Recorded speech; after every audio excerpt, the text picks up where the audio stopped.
In the top stories, the St. Kitts and Nevis Embassy in Havana is hosting its fourth biennial Patriotic Fair.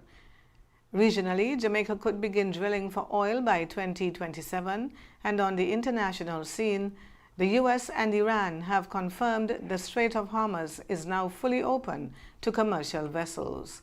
Hello and welcome to the ZIZ Midday Major Newscast. I am Jasmine Thomas. The St. Kitts and Nevis Embassy in Havana is midway through its fourth biennial Patriotic Fair, which began yesterday and concludes today. The two-day event at the embassy's grounds in Miramar has brought together members of the diplomatic corps, the Caribbean community, local authorities, and the general public. The fair showcases the culture and creativity of the Federation, with displays including art and fashion from Caribel Batik, handcrafted items from the St. Kitts Nevis Association of Persons with Disabilities, natural skincare products, local rums, traditional food and beverages, and literary works by local authors. Organizers say the event serves as a platform for cultural exchange and strengthening bilateral relations between St. Christopher and Nevis and Cuba. The Ministry of Youth, Aging and Disabilities has signed a Memorandum of Understanding with ISTEAM, the Academy of Arts and Sciences, to advance community development in the country. The partnership will begin with a pilot program at the Sadler's Home for the Elderly, with a focus on resident care, program development, and student intergenerational engagement. The agreement was signed on Wednesday by Minister of State Iselin Phillip and ISTEAM founder and managing director Clelia Davis. The MOU formalizes ISTEAM's community advancement work, which began with outreach initiatives in December of 2024. The organization will draw on its network of professionals, volunteers, and corporate partners to deliver community-focused programs and promote civic responsibility among young people. And work is continuing to improve water supply in Bastille, but some areas will face temporary interruptions in the coming days. The Water Services Department says a key final repair at the Bastille desalination plant began today as part of efforts to complete the project by late May. The work involves reinstalling a bulkhead identified during testing and will require a temporary halt in water production.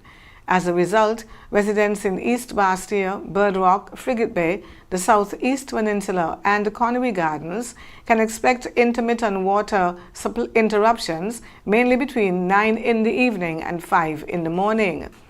Officials say the work is expected to last between 9 and 14 days and are urging consumers to conserve water during the period. On the regional scene, Jamaica could begin drilling for oil off the coast of St. Thomas within the next 2 years, following encouraging results from an offshore survey. Independent oil company United Oil and Gas conducted a geochemical study that confirmed the presence of hydrocarbons in offshore soil samples, a key indicator of potential petroleum deposits. Science and Energy Minister Darrell Vaz welcomed the finding but urged caution, saying Jamaica is still far from actual production. He said traces have been detected, but nothing definitive has been confirmed. Drilling a single well is estimated to cost between $60 and $80 million, with at least 14 wells likely required. The government is now seeking international partners to finance the venture. Vaz said United Oil and Gas has already begun engaging potential investors and is seeing growing interest from major drilling companies. Even if funding is secured, drilling would not begin before late 2027 at the earliest.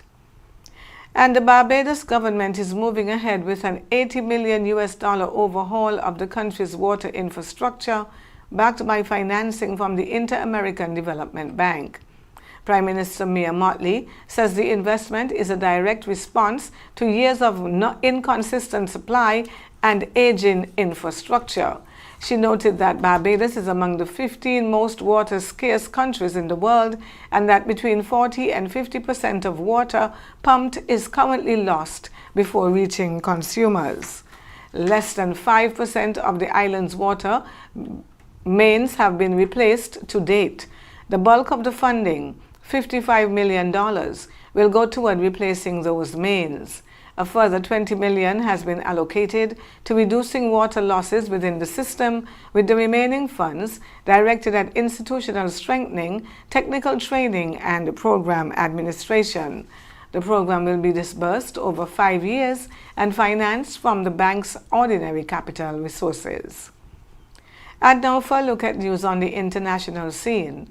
In developing news this hour, the Strait of Hormuz has been declared fully open to commercial shipping. U.S. President Donald Trump and Iranian Foreign Minister Abbas Araghchi both announced the development within minutes of each other this morning. Araghchi posted on social media that passage for all commercial vessels through the strait is completely open, in line with the ceasefire in Lebanon, and will remain so for the duration of that ceasefire. It remains unclear what the announcement means for the existing U.S. blockade of the strait.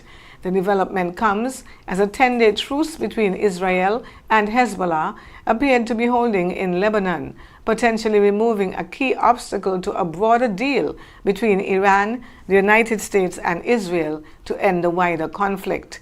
Questions remain, however, over whether Hezbollah will recognize an agreement it played on no part in negotiating and which would leave Israeli troops occupying parts of southern Lebanon.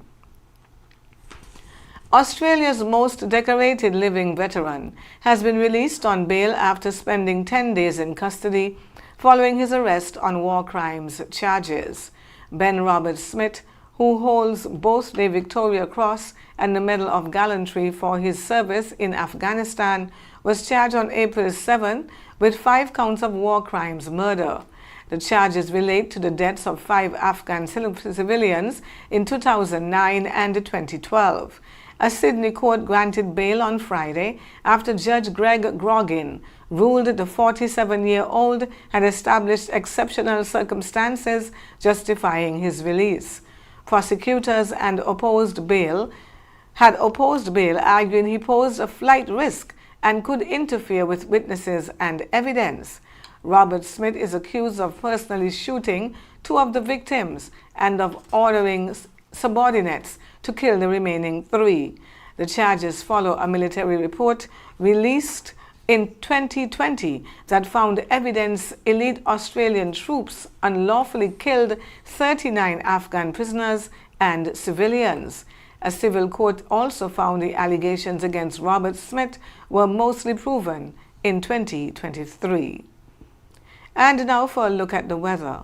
Mostly cloudy skies and the chance of passing showers will continue across St. Kitts and Nevis into tomorrow morning. An upper-level trough is keeping conditions unsettled, with periods of cloudiness and limited moisture producing occasional showers. Today will be mostly cloudy and hazy, with about 40% chance of a brief passing shower. Tonight, cloudy conditions continue, with a chance of showers increasing to around 60%. Temperatures will reach a high of 31 degrees Celsius or 88 degrees Fahrenheit, with an overnight low of 23 degrees Celsius or 73 degrees Fahrenheit. Winds will be easterly at 13 to 30 kilometers per hour or 8 to 18 miles per hour, with occasional lighter periods.